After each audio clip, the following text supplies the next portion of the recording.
সূরা আলী ইমরানের ৯৬ নম্বর আয়াতে আল্লাহ পাক রব্বুল আলামিন বলেন, ইন্না আউওয়ালা বাইতিন উদিআ লিন-নাস, নিশ্চয়ই প্রথম ঘর যেটা মানুষের জন্য স্থাপন করা হয়েছে, তৈরি করা হয়েছে, বানানো হয়েছে, লাল্লাযী বিবাক্কাতা, যেই ঘরটা মক্কায় অবস্থিত, মুবারাকা, যেই ঘরটা বরকতপূর্ণ ঘর, ওয়া হুদাল লিল আলামিন, এই ঘরটা পুরা বিশ্ববাসীর জন্য হেদায়েত। তো পৃথিবীর প্রথম ঘর, এই ঘরের ব্যাপারে আল্লাহ পাক রব্বুল আলামিন বললেন যে এটা পুরা পৃথিবীবাসীর জন্য হেদায়েতের মারকাজ। নাসাই শরীফের ৬৯০ নম্বর হাদিসের বর্ণনা। ইব্রাহিম রহমতুল্লাহ আলাইহি তিনি বলেন, আমি আমার বাবার কাছে কোরআন শিখতাম, ফিসিক্কা, রাস্তায় বসে আমি আমার বাবার কাছ থেকে কোরআন শিখতাম। তিনি বলেন, করাতু আলা আবি ফিসিক্কা, আমি আমার বাবার কাছে কোরআন শিখতাম রাস্তায় বসে। ফাকরাতুস সাজাদা, আমি সিজদার আয়াত তেলাওয়াত করলাম। সাজাদা, আব্বার সাথে সাথে রাস্তায় সিজদা করলেন। আব্বার কাছে কোরআন শিখি, রাস্তায় বসে শিখছিলাম, তো আমি সিজদার আয়াত তেলাওয়াত করলাম, আব্বা সিজদার আয়াত শুনে রাস্তায় সিজদা করলেন। সিজদার আয়াত শুনলে কি করতে হয়? সিজদা দিতে হয়। আমি আব্বাকে বললাম, আতাসজুদু ফিত তরিক, আব্বা আপনি রাস্তায় সিজদা দেন? তো আব্বা জবাব দিলেন, سمعت أبا ذر رضي الله تعالى عنه يقول سألت النبي صلى الله عليه وسلم أي مسجد وضع أولا। আমার বাবা জবাব দিলেন, আমি সাহাবী আবু যর রাদিয়াল্লাহু তাআলা আনহুকে বলতে শুনেছি। আবু যর রাদিয়াল্লাহু তাআলা আনহু বলেন, আমি রাসূলুল্লাহ সাল্লাল্লাহু আলাইহি সাল্লামের কাছে জিজ্ঞাসা করলাম, পৃথিবীতে সর্বপ্রথম কোন মসজিদটা বানানো হয়েছে? فقال رسول الله صلى الله عليه وسلم المسجد الحرام। রাসূলুল্লাহ সাল্লাল্লাহু আলাইহি সাল্লাম জবাব দিলেন, সর্বপ্রথম মসজিদে হারাম এটা বানানো হয়েছে। قلت ثم أي يا رسول الله، আমি জানতে চাইলাম এরপর কোন মসজিদটা বানানো হয়েছে। فقال رسول الله صلى الله عليه وسلم المسجد الأقصى।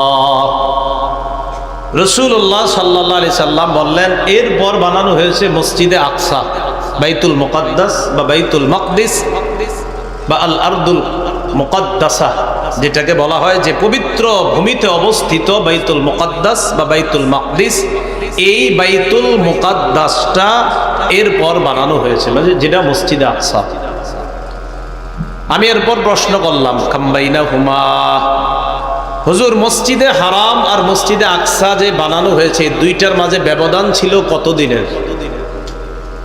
فقال رسول الله صلى الله عليه وسلم 40 عاما। রাসূলুল্লাহ সাল্লাল্লাহু আলাইহি সাল্লাম বললেন, দুটির মাঝে ব্যবধান ছিল 40 বছরের। কয় বছর? 40 বছর। তাহলে মসজিদে হারাম বানানোর 40 বছর পর বানানো হয়েছে মসজিদে আকসা। তো আল্লাহ বলেন, প্রথম ঘর যেটা মক্কায় অবস্থিত,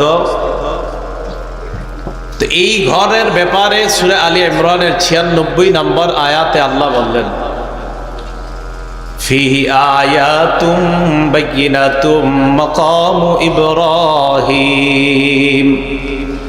আল্লাহ বলেন এখানে অনেকগুলা নিদর্শন রয়েছে, যেমন মাকামে ইব্রাহিম আছে।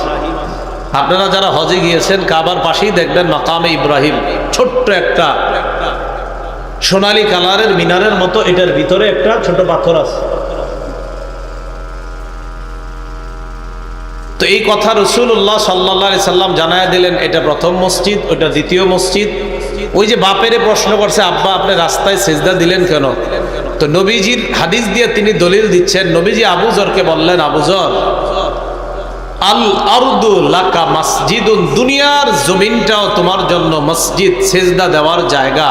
অপবিত্র যদি না থাকে তুমি সেখানেও সিজদা দিতে পারবা।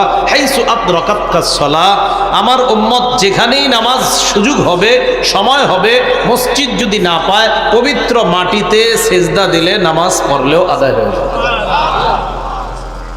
এটাই উম্মতের বৈশিষ্ট্য। অন্যান্য উম্মত কিন্তু যে কোনো জায়গায় সিজদা দিলে হবে না, নির্দিষ্ট জায়গায় গিয়ে ইবাদত করতে হতো।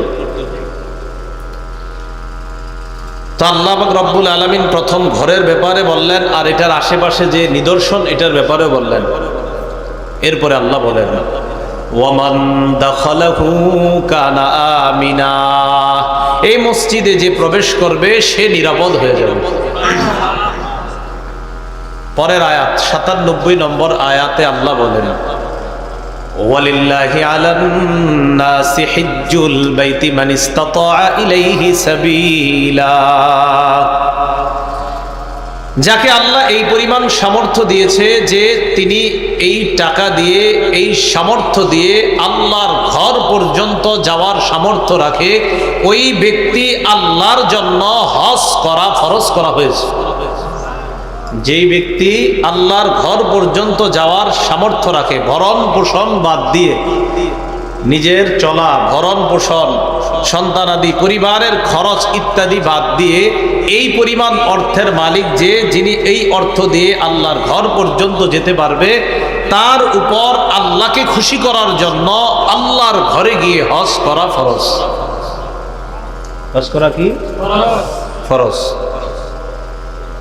قال رسول الله صلى الله عليه وسلم بني الإسلام على 5 شهادة أن لا إله إلا الله وأن محمد رسول الله وإقام الصلاة وإيتاء الزكاة والحج وصوم رمضان।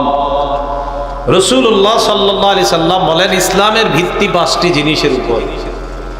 1 নাম্বার, আল্লাহ ছাড়া কোনো ইলাহ নাই এই কথার সাক্ষী দেওয়া, আর মুহাম্মদ সাল্লাল্লাহু আলাইহি সাল্লাম আল্লাহ রাসূল, এটা মেনে নেওয়া। 2 নাম্বার, নামাজ প্রতিষ্ঠিত করা, নামাজ কায়েম করা। 3 নাম্বার, যাকাত দেওয়া। 4 নাম্বার, হজ করা। 5 নাম্বার, রমজান মাসের রোজা রাখা। খুব মনোযোগ দিব আমরা। হজের ব্যাপারে কয়েকটি কথা। 1 নাম্বার, হজ কার উপরে ফরজ?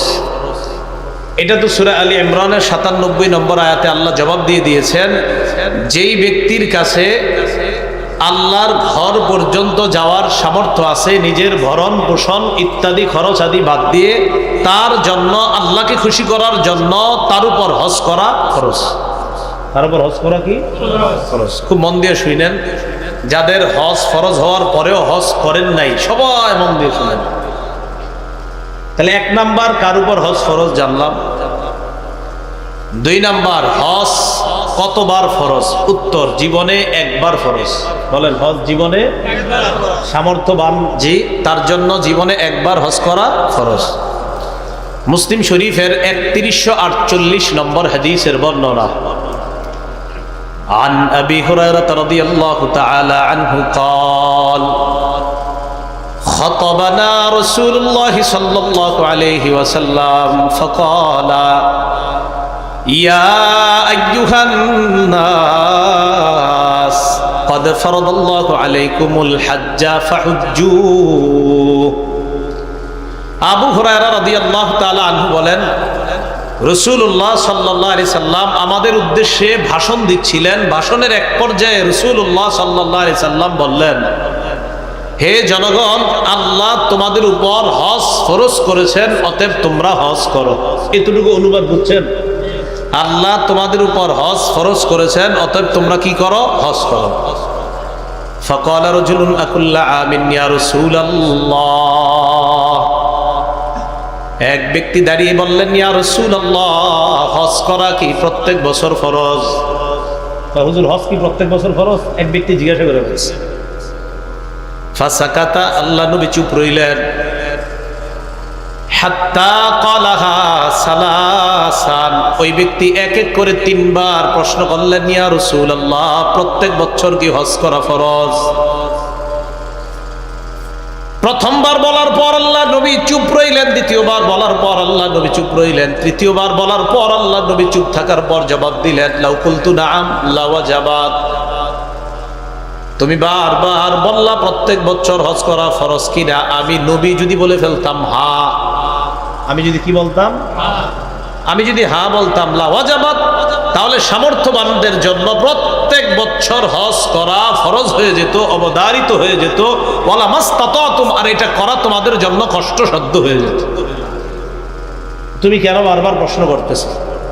তুমি যে প্রশ্ন করলা, আমি যদি একবার বলতাম হ্যাঁ, যদি একবার বলতাম নাম, যে হ্যাঁ হজ প্রতি বছর ফরজ, তো প্রত্যেক বছর সামর্থ্যবানদের জন্য হজ ফরজ হয়ে যেত।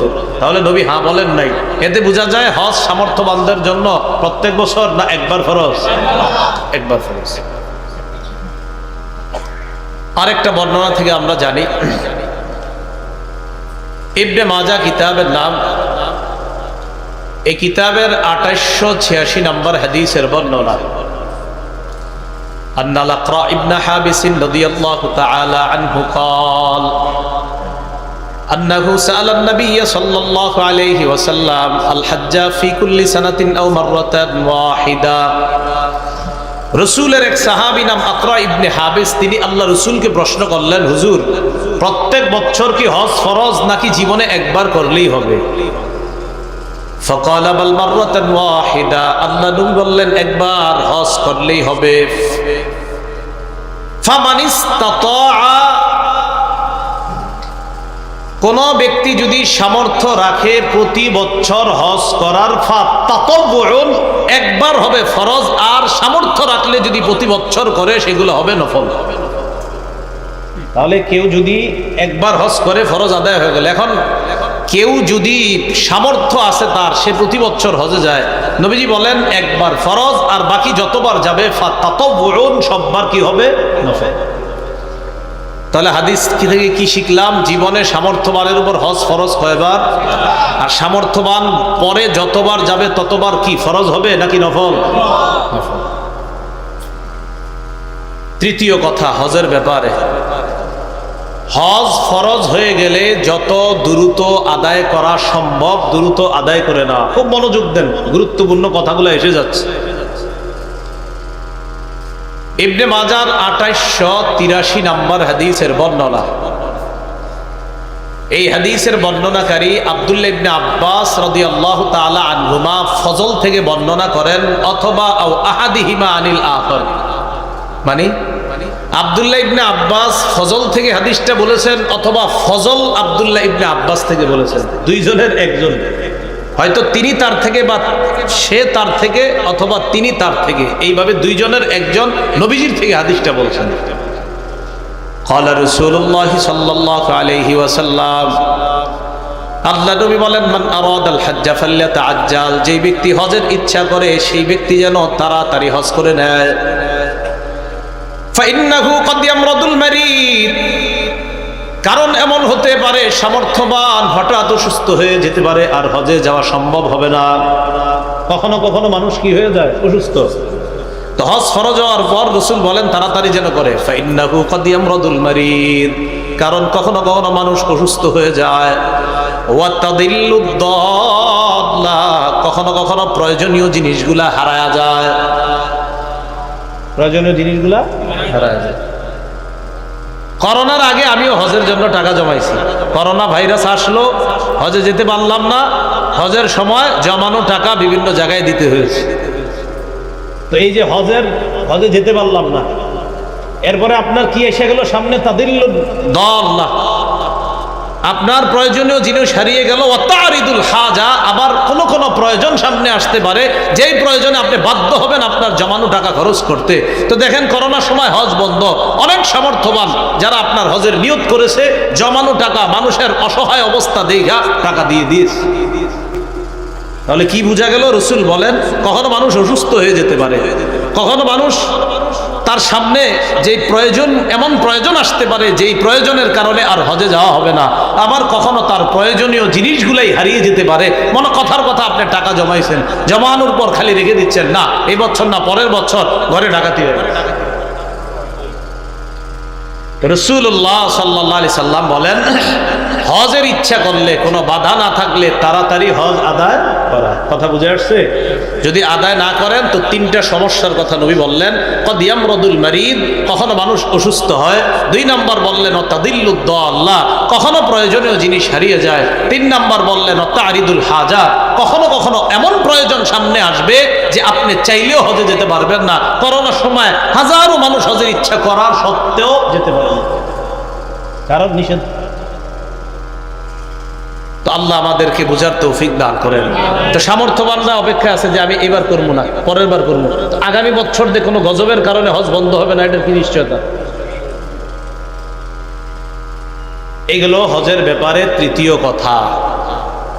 আব্দুল্লাহ ইবনে আব্বাস রাদিয়াল্লাহু তাআলা আনহুমার আরেকটা বর্ণনা, কিতাবের নাম সহিহুত তারগীব, হাদিস নাম্বার 1111 নম্বর হাদিস। আর আব্দুল্লাহ ইবনে আব্বাস রাদিয়াল্লাহু তাআলা আনহুমা তাআজ্জালু ইলাল হজ্জ ইয়ানি আল ফরিদা, তোমরা তাড়াতাড়ি হজ করো, অর্থাৎ ফরজ হজ তোমরা তাড়াতাড়ি আদায় করো। যাদেরকে সামর্থ্য দিয়েছে, সামর্থ্যবানরা যেন দ্রুত হজ আদায় করতে পারে, আল্লাহ তৌফিক দান করেন। হজের ব্যাপারে চতুর্থ কথা, আল্লাহ আপনারে হজের সামর্থ্য দিছে, দেওয়ার পর 1 বছর যান নাই, পরের বছরও যান নাই, তৃতীয় বছর যান নাই, চতুর্থ বছর যান নাই, পঞ্চম বছর যান নাই। কয় বছর হলো মোট? এই কয় বছর হলো? 5 বছর। এরকম যদি ঘটনা ঘটে, সহিহ ইবনে হিব্বান 3703 নম্বর হাদিস, সহিহুত তারগীব হাদিস নাম্বার 1166 নম্বর হাদিস। এই হাদিসের মধ্যে রাসূলুল্লাহ সাল্লাল্লাহু আলাইহি সাল্লাম বলেন, হাদিসের বর্ণনাকারী আবু সাঈদ খুদরি রাদিয়াল্লাহু তাআলা আন, তিনি বলেন আল্লাহ রাসূল বলেছেন, আল্লাহ বলেন, মানে হাদিসটা হাদিসে কুদসি। আল্লাহ পাক রব্বুল আলামিন বলেন, ইন্না আবদান কদ সাহহাতু লাহু জিসমা, আমার এক বান্দা তার শরীরটা আমি সুস্থ রাখছি, এক বান্দার শরীর আমি সুস্থ রাখছি, মাশাআল্লাহ। ওয়া ওয়াসসাআতু লাহু ফিল মাঈশা, ওই বান্দাকে আমি চলার মতো সামর্থ্য দান করেছি, জীবনে চলার মতো যথেষ্ট পরিমাণ দেওয়ার মতো আমি দিয়েছি। আমি তার শরীরটাও সুস্থ রাখছি, আমি তাকে অনেক সম্পত্তিও দান করেছি। ইয়ামজি আলাইহি খামসাতু আওয়াম, এভাবে তার জীবনে 5টা বছর অতিবাহিত হয়ে গেছে। লা ইয়াফিদু ইলাইয়া, এরপরেও আমার কাছে আসে না, আমার কাছে আসে না। এক ব্যক্তির শরীর সুস্থ রাখলাম, তাকে আমি যথেষ্ট ভরণ পোষণ সহ আরো অনেক টাকা পয়সা দিলাম, সে আমার কাছে আসে না, 5 বছর হয়ে গেছে।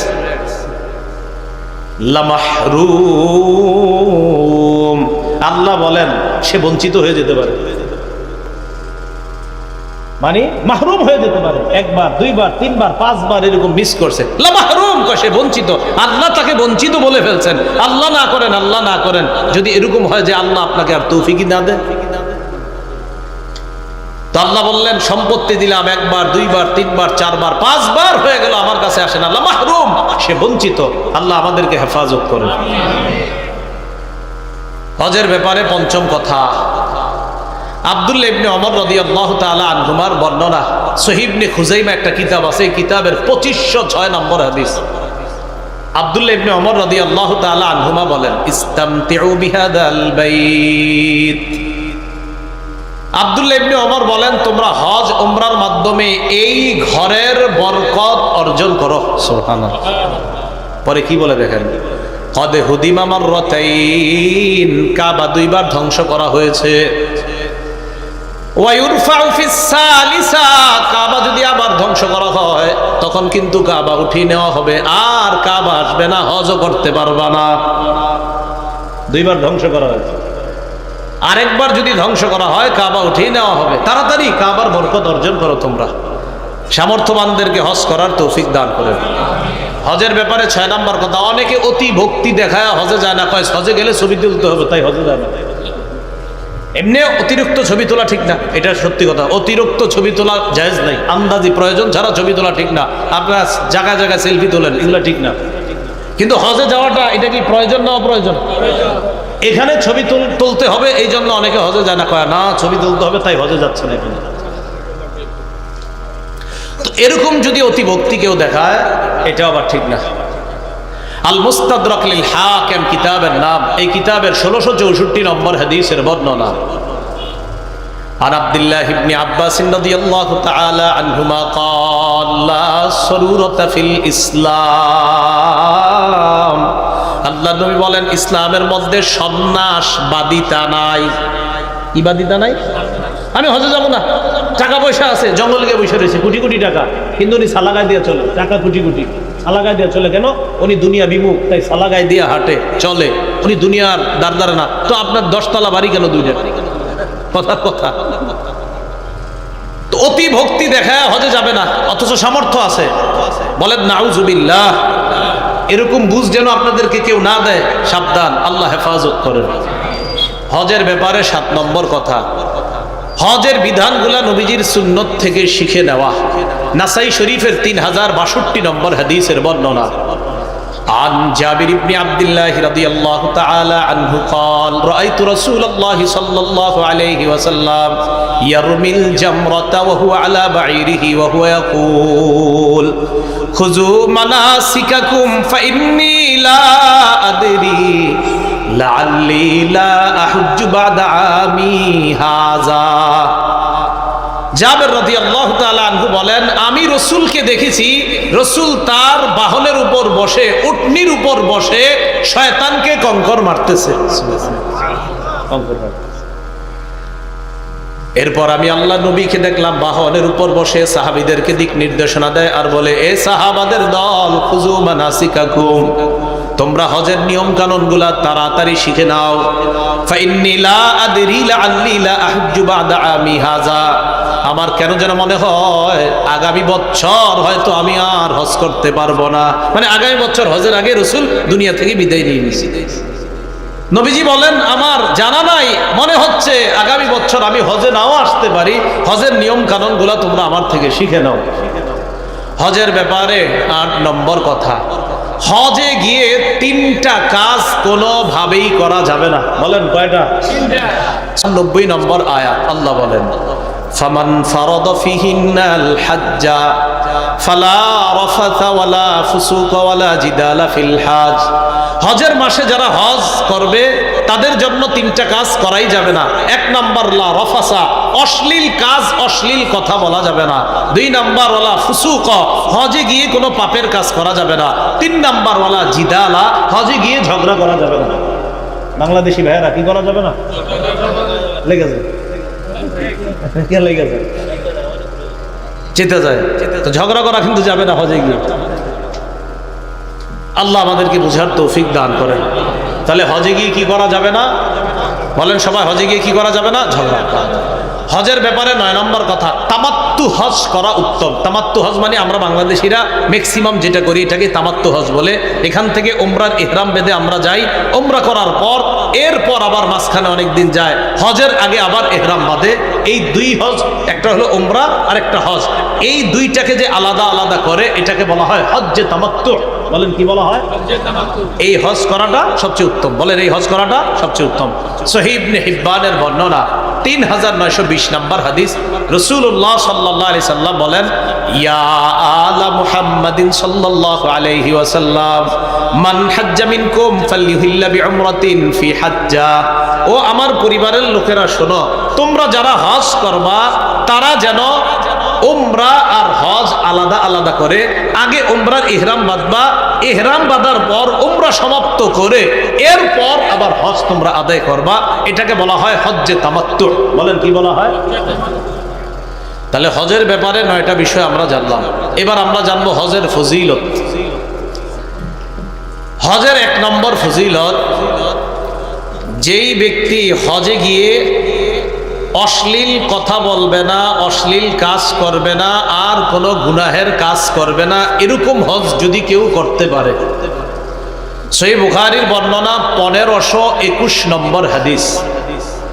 عن أبي هريرة رضي الله تعالى عنه قال قال رسول الله صلى الله عليه وسلم রাসূলুল্লাহ সাল্লাল্লাহু আলাইহি সাল্লাম বলেন মান হাজ্জা লিল্লাহ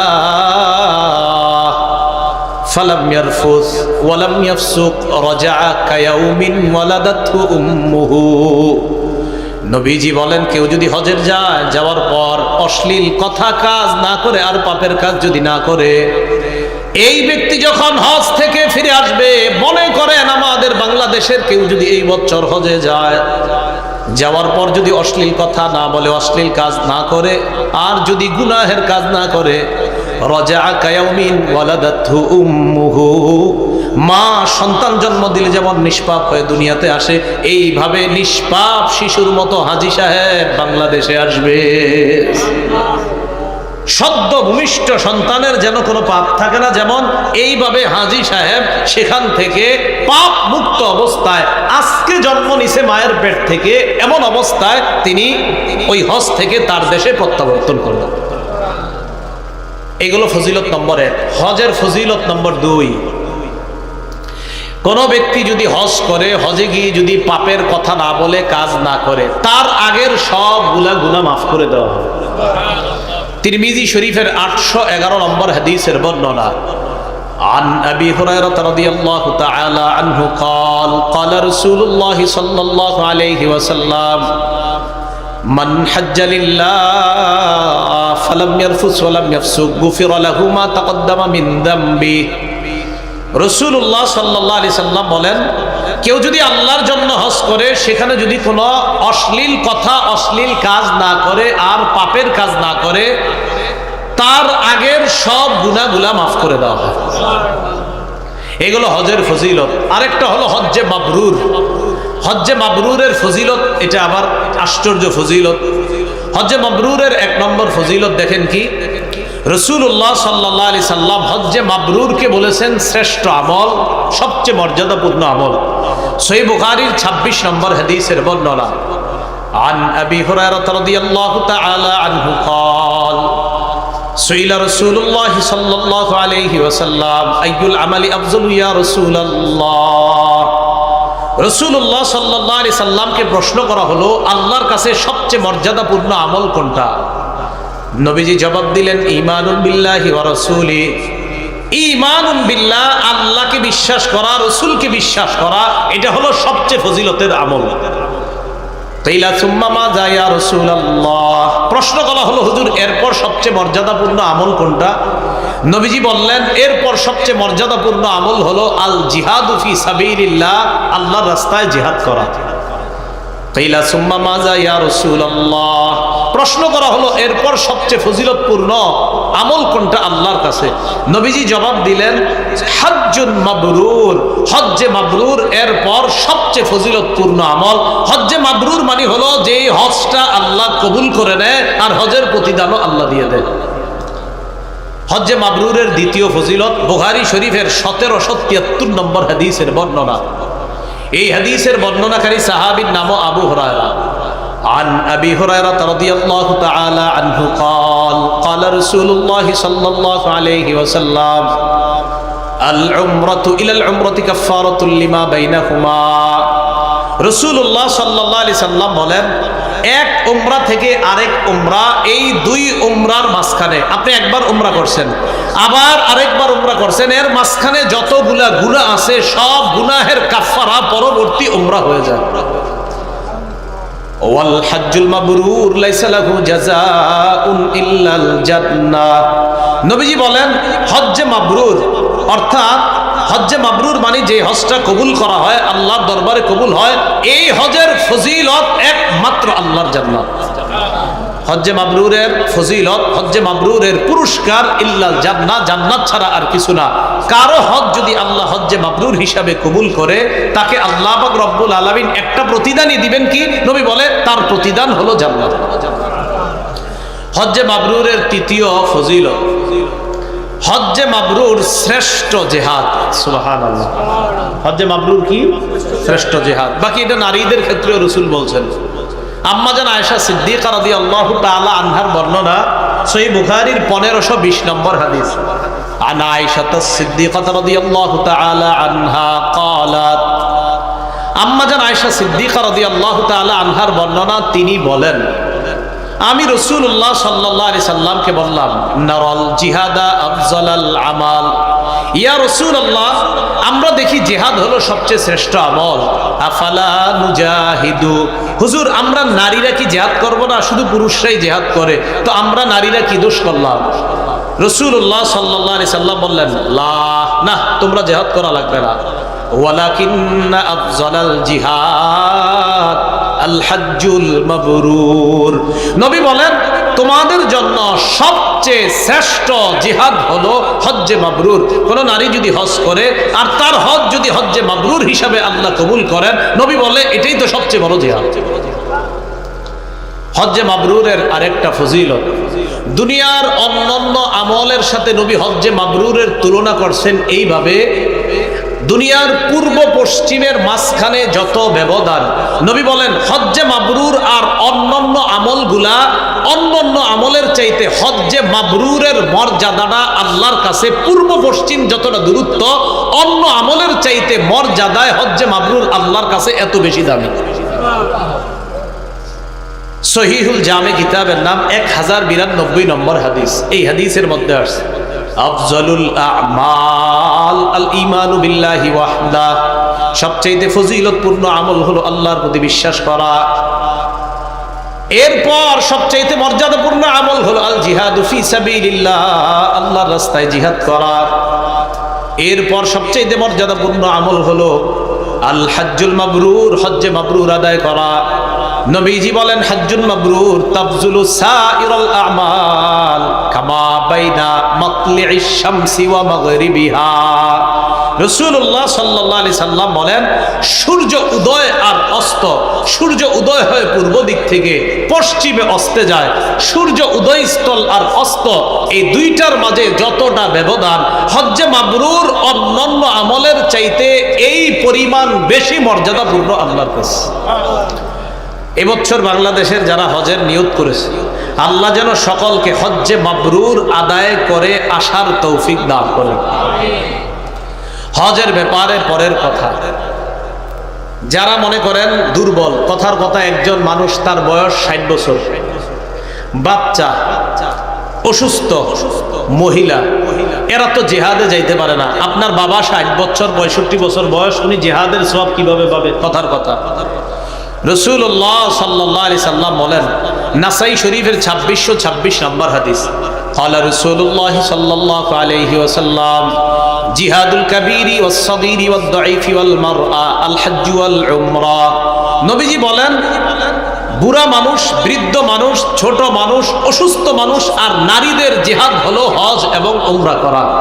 কোন মুরব্বী যদি হজ করে, কোন ছোট মানুষ যদি হজ করে, কোন অসুস্থ ব্যক্তি যদি হজ করে, কোন নারী যদি হজ করে, এই হজটা করার কারণে আল্লাহ তাকে জিহাদের সওয়াব দান করবে। তাহলে হজ করা এটা জিহাদের সওয়াব পাওয়া যায়। এক ব্যক্তি নবীজির কাছে আসছে, কিতাবের নাম মাজমাউজ জাওয়ায়েদ, রাজুলুন ইলা নবী সাল্লাল্লাহু আলাইহি ওয়াসাল্লাম, এক ব্যক্তি আল্লাহ রাসূলের কাছে আসছে, আসার পর নবীজিকে বললেন ইন্নী জাবালুন ওয়া ইন্নী দাঈফুন ইয়া রাসূলুল্লাহ, হুজুর আমি ভীরু, আমি অসুস্থ, আমি দুর্বল। নবীজি সাল্লাল্লাহু আলাইহি সাল্লাম বললেন হালুম্মা ইলা জিহাদিন লা শাওকাতা ফি, আসো তুমি এমন জিহাদের দিকে যে জিহাদে কোনো কাটা নাই, মানে যে জিহাদ করতে অস্ত্র শস্ত্র লাগে না। অর্থাৎ তুমি যেহেতু দুর্বল মানুষ, তোমার জিহাদ হলো হজ করা, হজ করলে আল্লাহ তোমাকে জিহাদের সওয়াব দান করবে। হজের ব্যাপারে পরের কথা, 3 ব্যক্তি আল্লাহর জিম্মায় থাকে। বলেন কয় ব্যক্তি? 3 ব্যক্তি। قال رسول الله صلى الله عليه وسلم ثلاثة في زمان الله عز وجل, নবীজি বলেন 3 ব্যক্তি আল্লাহর জিম্মায় থাকে। 1 নাম্বার রাজুলুন খারাজা মিন বাইতিহি ইলা মাসজিদিন মিন মাসাজিদিল্লাহ, কোন ব্যক্তি যদি ঘর থেকে আল্লাহর ঘর মসজিদের উদ্দেশ্যে রওনা করে, আপনি আপনার ঘর থেকে বের হলেন, মসজিদের উদ্দেশ্যে রওনা করলেন, মসজিদে গেলেন, নবীজি বলেন এই ব্যক্তি আল্লাহর নিয়ন্ত্রণে থাকে, আল্লাহর জিম্মায় থাকে। 2 নাম্বার ওয়ারাজুলুন খারাজা গাজিয়ান ফি সাবিলিল্লাহ, কোন ব্যক্তি যদি আল্লাহর রাস্তায় জিহাদ করার উদ্দেশ্যে বের হয়, এই ব্যক্তিও আল্লাহর জিম্মায় থাকে।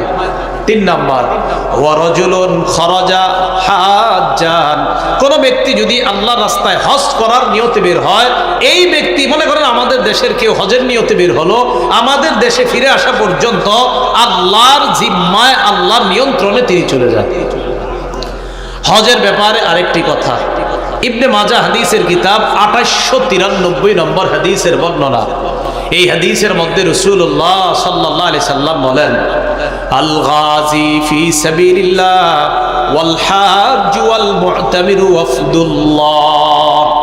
রাসূলুল্লাহ সাল্লাল্লাহু আলাইহি সাল্লাম বলেন, আল্লাহর রাস্তার মুজাহিদ, হাজী সাহেব আর উমরা আদায়কারী, এই 3 ব্যক্তি ওয়াফদুল্লাহ, আল্লাহর প্রতিনিধি। এই প্রতিনিধিরা ইনসালুহু, যখন তারা আল্লাহর কাছে দোয়া করে, আতাহু, আল্লাহ তাদেরকে যা চায় তাই দান করে। এই জন্য যারা হজে যাবে তাদেরকে আপনারা বলবেন যে ভাই আপনি কাবার সামনে দাঁড়ায়া আমার জন্য একটু আল্লাহর কাছে দোয়া করবেন। কেন?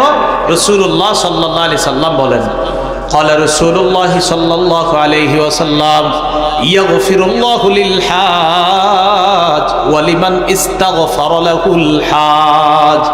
রাসূলুল্লাহ সাল্লাল্লাহু আলাইহি সাল্লাম বলেন, আল্লাহ হাজী সাহেবকেও মাফ করে। হাজী সাহেব যাদের জন্য আল্লাহর কাছে ক্ষমা প্রার্থনা করবে তাদেরকেও আল্লাহ মাফ করবে। আল্লাহ হাজী সাহেবকে মাফ করে, হাজী যাদের জন্য আল্লাহর কাছে ইস্তেগফার পাঠ করবে তাদেরকে আল্লাহ মাফ করে। অন্য বর্ণনায় আসছে ইনিস্তাগফারুহু গফারা লাহুম, হাজী সাহেব যদি কারো জন্য আল্লাহর কাছে ক্ষমা চায় আল্লাহ তাদেরকে মাফ করে দেন। হজের ব্যাপারে আরেকটি কথা, আম্মা জান আয়েশা সিদ্দিকা রাদিয়াল্লাহু তাআলা আনহার বর্ণনা। হজে গেলে টাকা খরচ হয় কিনা বলেন সবাই? আচ্ছা, হজে গেলে টাকা খরচ হয়, কষ্ট হয়। আম্মাজান আয়েশা সিদ্দিকা রাদিয়াল্লাহু তাআলা আনহার বর্ণনা, তিনি বলেন, ইন্নালাকা মিনাল আজরি, তুমি ওই পরিমাণ সওয়াব পাইবা, তুমি ওই পরিমাণ সওয়াব পাইবা আলা কদরি নাসাবিকা ওয়া নাফাকাতিকা। সহিহুত তারগীব কিতাবের নাম 1116 নম্বর হাদিস। এই হাদিসে আম্মাজান আয়েশা সিদ্দিকার বর্ণনা, তিনি বলেন, হাজী সাহেব হজ করতে যাওয়ার পর যেই পরিমাণ কষ্ট আর যেই পরিমাণ টাকা খরচ করে ওই পরিমাণ সওয়াব আল্লাহ তাকে দান করবে। তাহলে হজে গেলে হজের তো একটা সওয়াব আছে, আবার হজের জন্য যেই টাকাগুলো খরচ করছেন এটারও সওয়াব আছে। তিরমিজি শরীফের 810 নম্বর হাদিস, قال رسول الله صلى الله عليه وسلم تابعوا بين الحج والعمرة فإنهما ينفيان الفقر والذنوب। রাসূলুল্লাহ সাল্লাল্লাহু আলাইহি সাল্লাম বলেন, হজ এবং উমরা মানুষের দারিদ্রতা এবং গুনাহ সমূহকে দূর করে দেয়। হজ করলে মানুষ দরিদ্র হয় না, বরং ধনী হয়। হজ করলে মানুষের গুনাহগুলা আল্লাহ ধুয়ে মুছে সাফ করে দেয়। তাহলে কি বুঝতে পারলাম? যাদেরকে আল্লাহ সামর্থ্য দান করছেন তারা ওই যে দুনিয়ার প্রথম ঘর আল্লাহ বানাইছেন, এই ঘরে উপস্থিত হয়ে সেখানে গিয়ে আল্লাহকে খুশি করার জন্য হজ করা। তাহলে সামর্থ্য যাদেরকে আল্লাহ দিয়েছে তারা কি হজ করব? ভবিষ্যতে যদি যাদেরকে দেয়, আর এখন যাদের আছে, আজকে যাদের আছে, আর ভবিষ্যতে যদি আল্লাহ সামর্থ্য দেয়, সবার হজের নিয়ত আছে তো ইনশাআল্লাহ। আল্লাহ তৌফিক দান করেন। জাকাতে টাকা খরচ হয়, হজেও কি খরচ হয় বলেন? টাকা খরচ হয়। বাকি দুটোটাই কিন্তু ফরজ। জাকাত যাদের উপর ফরজ এটাও আদায় করা কর্তব্য, হজ যাদের উপর ফরজ করে আল্লাহ এটাও কিন্তু আদায় করা কর্তব্য। আল্লাহ পাক রব্বুল আলামিন আমাদের সকলকে, যারা হজের আলোচনাটা শুনলাম, সামর্থ্যবান যারা হজ না করে বিশাল বড় বড় অট্টালিকা ইত্যাদি বানায়, যদি হজ না করে থাকে তো তাকে বলে দিবেন ভাই তাড়াতাড়ি হজে যান, না হয় কিন্তু বঞ্চিত হয়ে যেতে পারেন। আল্লাহ পাক রব্বুল আলামিন ধৈর্যের সাথে আপনারা এই গরম উপেক্ষা করেও যারা বসেছিলেন সকলকে যেন আল্লাহ পরিপূর্ণ প্রতিদান দান করেন, উভয় জগতে যেন আল্লাহ জাযায়ে খায়ের দান করেন। আমিন ওয়া আখিরু দাওয়ানা আনিল হামদুলিল্লাহি রাব্বিল আলামিন।